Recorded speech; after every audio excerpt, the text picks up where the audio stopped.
ফেসবুকে প্রোফাইল যারা লাল করছেন, আমি তাদের উদ্দেশ্যে বলতে চাই, আমি ততটুকু পর্যন্ত লাল যতটুকু পর্যন্ত আপনারা যৌক্তিক দাবি, কোটা সংস্কার ছিল, যৌক্তিক দাবি, বিচারের দাবি ছিল, ততটুকু পর্যন্ত আমিও আপনাদের সাথে লাল ছিলাম।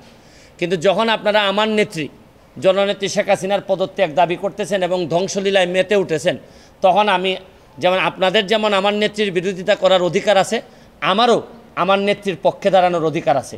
আমি এই সস্তা জনপ্রিয়তার জন্য এখানে ভাইরাল হইতে আসি নাই। আমি জানি যে এখন দেখা যাচ্ছে যে এমন একটা অবস্থা যে আপনি ফেসবুকটা এমন, যেমন ধরেন আমার মাননীয় প্রধানমন্ত্রী বলতেন যে আমি ফেসবুক এমপি। আমি যদি ফেসবুক এমপি হিসাবে চিন্তা করতাম, তাহলে ফেসবুকে তো এখন পুরাটাই দখল করে রাখছে হচ্ছে গিয়ে এই জামাতের লোকজন সবচেয়ে বেশি দখল করে আছে। তা আমি এখন সরকারের বিরুদ্ধে একটা কথা বললে আমার তো বলার ক্ষমতা আছে, আমি তো স্বতন্ত্র এমপি, আমি যা ইচ্ছা সরকারের বিরুদ্ধে বলতে পারবো। তা আমি তো একেবারে এখন তো আমি মানবতাবাদী, শুধু মানবতাবাদী না, দেখতেন আমি যদি আজকে খালি সরকারের বিরুদ্ধে বলি, কালকে থেকেই সবাই বলবে যে সুমনকে আমরা প্রাইম মিনিস্টার দেখতে চাই, প্রধানমন্ত্রী দেখতে চাই।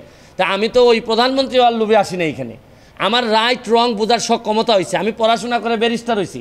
আপনারা বলতে পারেন যে আমার পড়াশোনা খুবই খারাপ, মান খুবই খারাপ, কিন্তু এইটা আমি আপনাদেরকে জিজ্ঞেস করতে চাই, প্রধানমন্ত্রীরা আপনারা এই রিজাইন করাবেন, সরকার পতন করাবেন, পতন করায় আপনাদের আন্দোলন তো এখন পুরাটাই হচ্ছে গিয়ে জামাত শিবির আর বিএনপির দখলে চলে গেছে।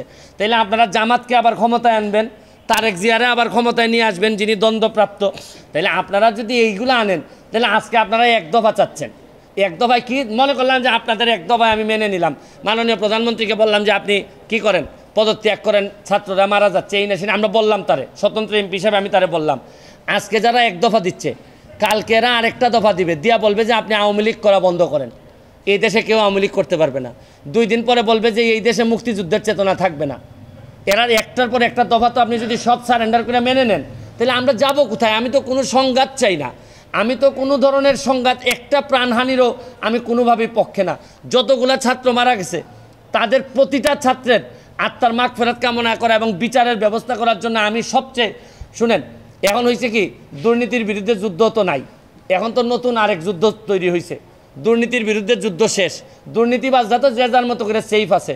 অনেক দুর্নীতিবাজ হয়তো দেশ ছেড়ে দিবে, এদের তো কোনো ঝামেলা নাই। মরবে হচ্ছে গিয়ে যে যারা এই না দুর্নীতি করছে, না এরা এই যে সহজ সরল জীবনযাপন চাইছে, তারাই এখন বিপদগ্রস্ত বেশি।